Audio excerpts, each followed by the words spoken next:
Ketemu lagi nih di channel Pelangi Biru. Sebelum ke temanya, jangan lupa ya memakai masker, menjaga jarak, mencuci tangan. Sesak ya pakai masker ya, tapi mau sih. Hari ini tema ini sekarang saya mau membahas orang yang mampu menembus beberapa alam. Di sini saya coba ngomongnya gimana ya. Pertama saya mau coba jelasin dulu perbedaannya ya. Orang yang bisa menembus sama orang yang menerawang. Kalau orang yang menembus, dia mengetahui dan merasakan kayak begitu. Kalau orang yang menerawang, dia hanya melihat aja, melihat part by part, bagian by bagian, nggak melihat keseluruhan detailnya gitu, enggak ya. Dan juga nggak bisa merasakan. Terus di sini saya coba jelasin juga nih, orang yang bisa menembus ke beberapa alam itu nggak semua orang bisa, karena dia butuh kemampuan khusus, kepribadian khusus kali ya, mempunyai juga kemampuan atau bisa dikata ilmu kali ya, kayak gitulah pokoknya kemampuan khusus. Awal saya jelasin dulu ya di sini. Sekarang saya mau ngomong nih, awal mula sebelum kita masuk ke alam itu banyak banget. Makanya kalau ada orang bilang gue udah sampai ke alam lakut nih, wah mantap, gue udah sampai ke alam apa ya, lupa saya alamnya. Nah alam inilah mantap pokoknya kan, tapi dia step by stepnya nggak tahu. Nah itu yang bingung. Malahan saya ngobrol sama orang yang nggak tahu itu alam, tapi dia tahu step by stepnya, saya malah begini, mantep. Awal mulanya semua ini jadi gini, diri kita ini harus bersih dalam arti bukan mandi ya, bersih dari pikiran, hati kotor, pokoknya bersih lah pokoknya ya, saya susah menjelaskannya.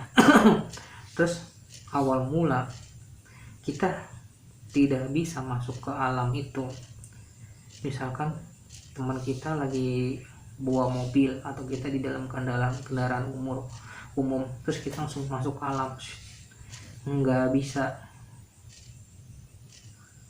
karena kita butuh sesuatu hal yang namanya tenang, damai, tidak ada suara apa-apa.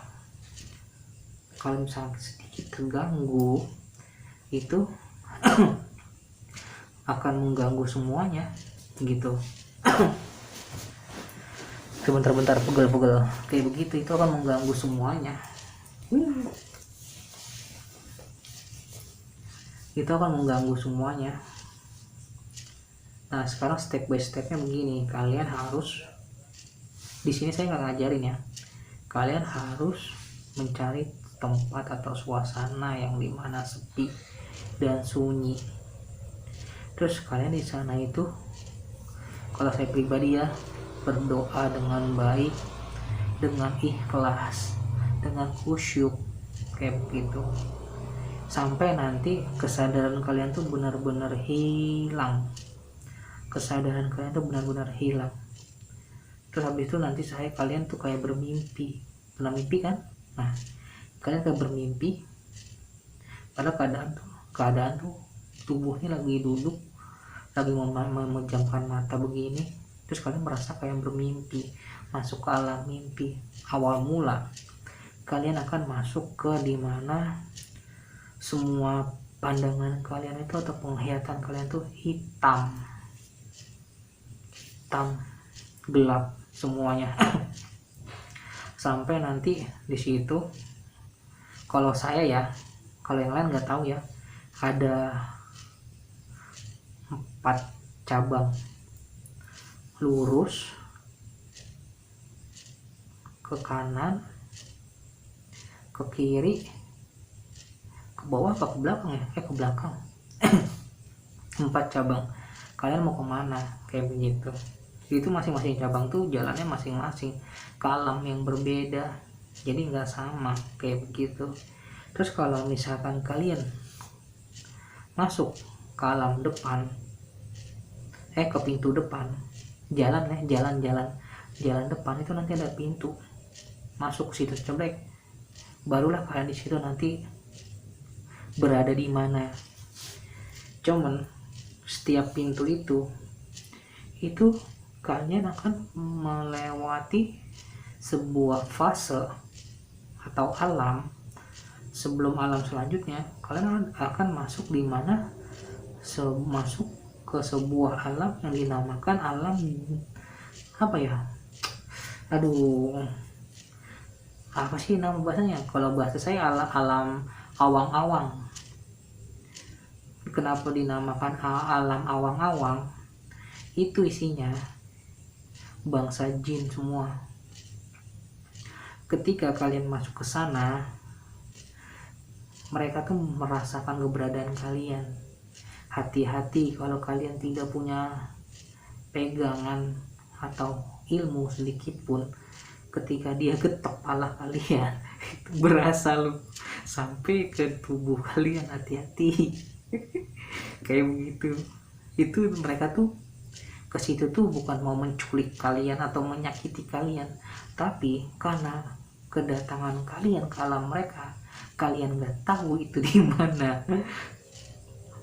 Hawa manusia itu mempunyai hawa yang berbeda atau energi berbeda. Kalau kata teman saya, hawa manusia itu panas buat mereka, jadi mereka risih, apalagi manusia ini musuh bebuyutan mereka, kayak begitu. Makanya mereka itu sebenarnya punya tujuan itu ingin cepat-cepat mengusir si manusia itu agar keluar dari alam mereka, kayak begitu.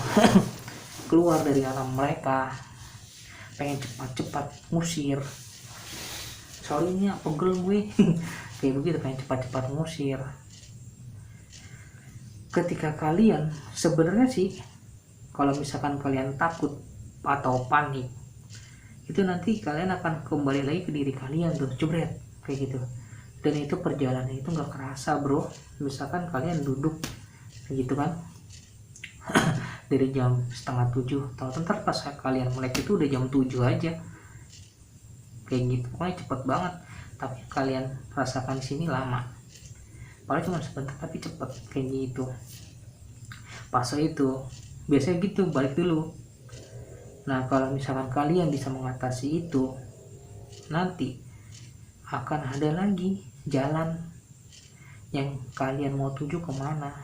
Jadi tujuan kalian itu nggak bisa sesuai dengan otak kalian, nggak bisa sesuai dengan wah gua mau ke alam kubur nih, jebret mau begini-begini, nggak bisa. Itu yang menuntun kalian tuh hati kalian, niat kalian mau kemana, itu yang nanti akan menuntun kayak begitu.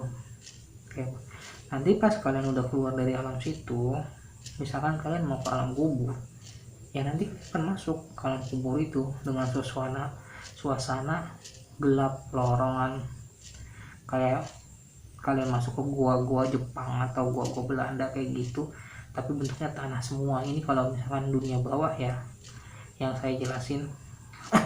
Terus kalau misalkan kalian ingin melihat flashback kejadian masa lalu, biasanya kalian akan masuk ke sebuah kejadian ke pintu yang agak warna lupa saya warna pintunya.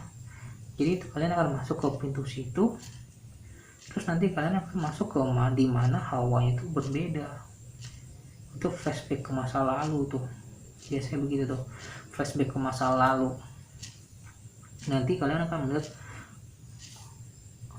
dunianya berbeda dari zaman sekarang kayak gitu. Tapi balik lagi sih, flashbacknya kemana? Kalau saya pribadi sih, saya banyak flashbacknya ke zaman kerajaan. Kalau saya pribadi ya. Makanya pas saya datang ke situ, ya orangnya gelap-gelap, pakaiannya juga pakaian begitu, terus megang obor kayak begitu. Kalau saya pribadi ya. Terus kalau misalkan kalian mau yang ke alam laku, wah ini susah, seriusan, ini susah. Kalian baru masuk ke alam lakut, itu adalah alam tertinggi ya, di bawah di atas alam lakut tuh sebenarnya ada lagi alam, saya nggak mau ngomong ada lagi. Nah, alam lakut ini di bawahnya kayak gitu. Kalian mau ke sana, kalian masuk ke alam satu, itu ada yang jagain. Kalau misalkan kalian sudah bisa melewati fase masuk ke alam awang-awang tadi ini, itu nanti kalian kalau mau ke alam kubur atau mau flashback, kalian gak usah masuk ke alam lagi sini, itu bisa langsung dilompati. Itu kalau saya pribadi ya, tapi kalau orang lain nggak tahu, itu bisa langsung dilompati. Nah, kalau misalkan kalian ingin masuk ke alam langit kayak begitu, itu di alam langit pernah saya jelasin dah waktu itu videonya. Di alam satu itu ada yang jagain. Kalau misalkan kalian punya dendam, emosi, kalian tidak akan pernah bisa masuk. Dendam, emosi kalian nggak ada, oke. Terus habis itu nafsu kalian nggak ada nih ke lawan jenis, oke, masuk. Terus pantangannya apa, pokoknya saya jelasin. Terus pokoknya semua masuk nih, sampailah kalian di lantai 5 atau lantai 4 ya. Itu terus kalian mempunyai jiwa apa ya namanya ya, sombong, membanggakan diri kalian sendiri, bangga dengan diri kalian sendiri, terus menyombongkan kayak begitu kan. Pas kalian lantai 5, syaratnya itu ketika kalian ketahuan nggak masih mempunyai seperti itu kalian akan jatuh lagi sampai ke alam jin itu. Untuk masuk ke alam lantai 1 lagi akan sangat sulit. Makanya untuk kalian yang mempunyai hasrat, pesan saya, perbaiki diri dulu, bersihkan diri kalian. Kalau misalkan kalian baru bisa masuk ke lantai 1, ya di situ aja dulu dinikmatin, karena di sana juga banyak hal-hal yang nggak kalian ketahui di dunia ini gitu loh. Pernah nggak kalian di situ? Pernah nggak kalian di lantai itu tuh melihat seorang ponik, burung ponik, tau kan? Dia ngejagain api yang dinamakan api abadi, adanya di sana. Pas ditanya, ngapain? Gue jagain api ini bro, biar nggak padam. Burung ponik. Ada juga hewan-hewan lainnya, nggak mungkin saya sebutkan di sini kan ya. Nah kayak gitu, itu banyak hal yang kalian tidak ketahui kayak begitu.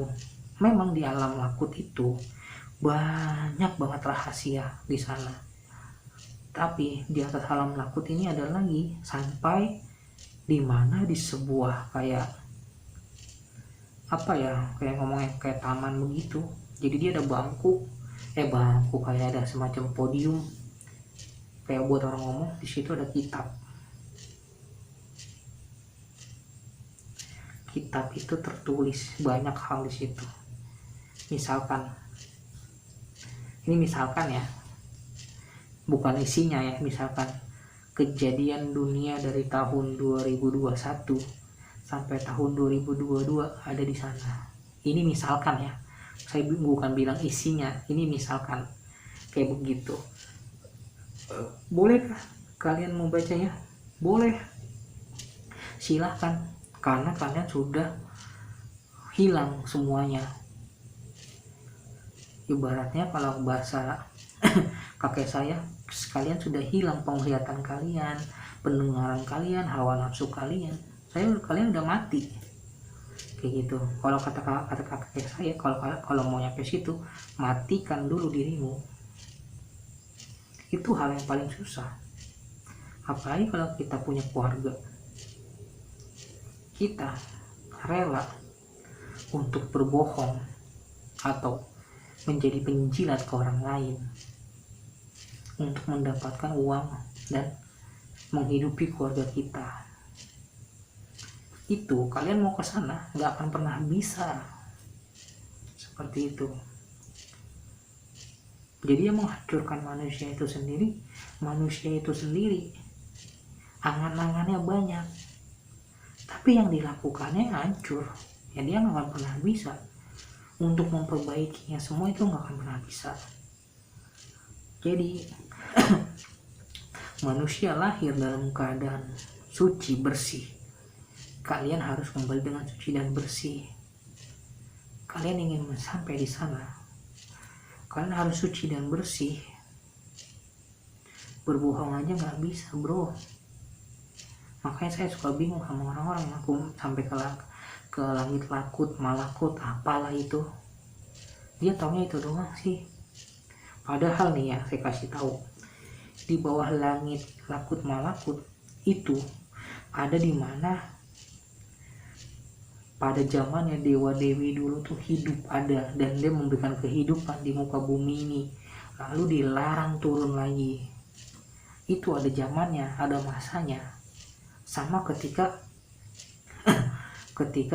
malaikat itu nggak pernah lagi turun ke bumi dalam bentuk mewujudkan, tapi dalam bentuk samar kayak begitu. Itu nanti saya jelasin dah kayak begitu. Makanya ini yang kayak gini nih nggak sembarangan orang, dan nggak semua orang tahu. Nih di atas ini malakut nih isinya nih memang semua alam para malaikat kayak begitu, dan memang indah-indah. Kalian di sana wanginya enak-enak banget dah, tapi kalian lupa di atas malakut atau lakut itu ada satu lantai lagi. Lantai itu khusus untuk para paku bumi, khusus untuk manusia yang sudah kembali seperti bayi. Khusus ketika mereka meninggal langsung naik ke atas tuh, ke situ tempatnya. Terus mereka kadang-kadang turun lagi menyebarkan kebaikan, menyebarkan energinya. Itu sama ketika mereka kayak masih hidup, mereka menyebarkan agama, mereka menyebarkan kebaikan. Sama ketika dia sudah mati, dia seperti itu. Memang kalian pikir tugasnya selesai? Tidak. Di mana seseorang ingin belajar agama dengan baik, dengan benar, dan adab dengan benar, mereka turun membimbing. Ini yang pernah saya debatin, karena saya merasa itu malaikat, tapi kata kakek saya itu mereka gitu loh, para paku bumi itu, para wali itu. Makanya kadang-kadang saya suka bingung sama Islam zaman sekarang nih. Bukan Islam zaman sekarang sih, sama ada ajaran yang bilang, wah wali itu mah gak apa-apa, dia membanggakan nabi.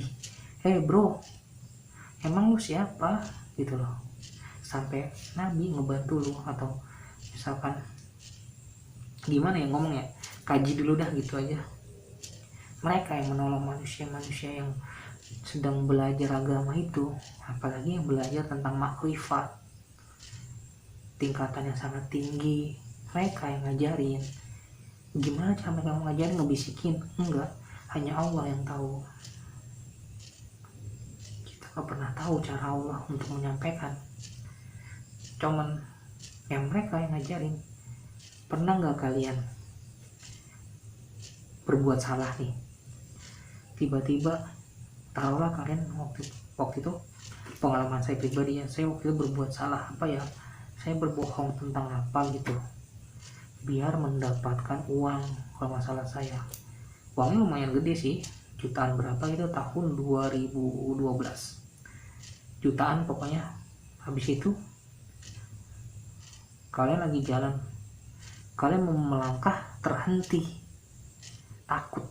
Gak lama ada suara kayak dalam gua ngomong, wahai orang-orang beriman, kembalilah ke jalanmu dengan baik dan benar. Begini langsung saya gemeteran. Pas sampai rumah zikir, itu siapa, memohon ampun. Itu bedanya. Kalau orang zaman sekarang kalian tahu sendirilah, apalagi orang-orang zaman sekarang lebih mentingin sertifikat, titel. Belum tentu dia tuh suci dan bersih, belum tentu yang dia pelajari itu benar. Kalau orang zaman sekarang yang penting kan titel, jubah, punya mobil, punya rumah gedung, duitnya banyak, jam tangannya jam tangan mahal, cincin batu, cincin cantung jamrut, set dah. Bajunya aja jutaan, set dah. Kayak gitu, yang kayak begitu jauh. Rasulullah sendiri pun dia menjauhi kekayaan, dan dia berkata, orang yang kekurangan atau orang yang miskin itu sebenarnya lebih dekat dengan Allah. Tapi orang banyak yang gak paham. Orang zaman itu sekarang keterbalikan, melihat dunia ini nyata, kejadian nanti di akhirat itu cuman fiksi aja. Tapi ketika kalian sudah di akhirat, kalian akan melihat akhirat itu nyata, dan kalian sudah terlambat, kalian tidak tahu jalan pulang. Kayak begitu dalam pembahasan kali ini ya. Nah, di sini saya mohon maaf nih bila ada yang tersinggung, dan saya di sini tidak menyuruh kalian untuk mempercayai. Ini cuma referensi aja, pengalaman pribadi saya cerita di sini karena saya melihat channel saya belakangan ini memberi manfaat, memberi syafaat. Kalau misalkan ada kata-kata yang kurang baik, saya minta maaf. Kayak begitu ya. Udah, jangan panjang-panjang, berat saya. Sampai ketemu lagi nih di tema selanjutnya.